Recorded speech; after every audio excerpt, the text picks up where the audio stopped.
Avant ça, nous n'existions pas. Nous étions strictement dans le néant. Nous n'existions pas. Nous entrons dans l'existence. À partir de là, nous élaborons notre corps. Nous en arrivons au point de pouvoir, par exemple, prendre conscience de notre existence. Vous voyez, c'est un peu toute l'histoire de la nature. C'est l'histoire d'une structuration progressive en passant de petites particules élémentaires à des particules de plus en plus importantes, des systèmes. Et pour chacun de nous, c'est ce moment où nous entrons dans l'existence. Et nous poursuivons notre existence, en particulier avec les créations artistiques et tout ce qui est possible dans la vie d'une personne. Alors ça, c'est la belle histoire. Maintenant, je dois vous raconter la moins belle histoire.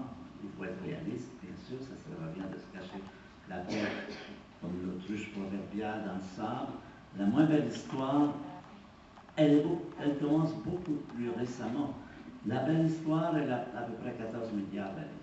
La moins belle histoire, elle est beaucoup plus jeune. Elle a au mieux quelques millions d'années.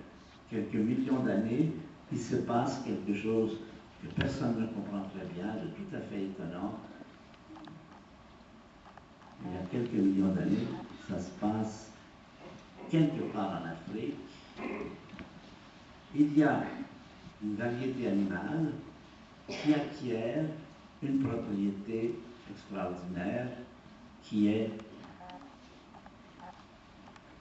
une forme supérieure d'intelligence. Voilà à peu près la personne qui acquiert. Pourquoi c'est le singe, le chimpanzé, qui acquiert une nouvelle forme d'intelligence? Pourquoi c'est pas un dauphin ou autre chose, un oiseau? On n'en sait rien. Mais c'est ce qui s'est passé. Tout d'un coup, ce chimpanzé va acquérir cette intelligence fabuleuse qui nous caractérise. Ce sont les premiers êtres humains, les Homo sapiens, qui apparaissent à cette période. Et ils apparaissent là, cette fois, encore plus récemment, c'est 200 000 ans. Alors, c'est l'espèce animale qui va poser problème. Vous voyez, il y a de quoi réfléchir. Alors, pour résumer le problème qui va se poser à lui, je vais parler de ceci. Du rôle de l'intelligence dans sa destinée humaine. Ce qui va se passer, c'est ceci. Je vais vous parler de ce qu'on appelle l'évolution des âmes. Donc, les hommes apparaissent en Afrique, ils sont faibles et mal armés pour se défendre. Les êtres humains n'ont pas des grandes dents comme les tigres, ils ne courent pas vite comme les jaguars, ils n'ont pas de carapace comme les tortues, ils ne volent pas, ils sont vraiment rejetés, livrés à une nature très peu amicale, et ils doivent se défendre. Heureusement, eux qui n'ont pas reçu tous ces cadeaux dont j'ai parlé, ont reçu ce nouveau cadeau qui s'appelle l'intelligence. Qu'est-ce qu'ils vont faire avec l'intelligence? Eh bien, il faut qu'ils survivent. Vous savez, la loi de la jungle, c'est manger et ne pas être mangé. En résumé, c'est la vie dans la nature à cette période. En tout cas, c'est vraiment ça qui est fondamental. Eh bien, ils vont faire des armes. C'est comme ça qu'ils ont survécu. Et heureusement, parce que s'ils n'avaient pas survécu, on ne serait pas là. Donc, on est redevable du fait qu'ils ont pu fabriquer des armes.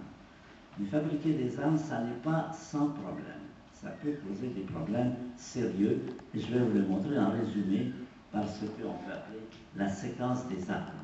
Alors, ça commence par des armes assez simples. Et puis, comme ils sont intelligents, ils font des armes de plus en plus sophistiquées.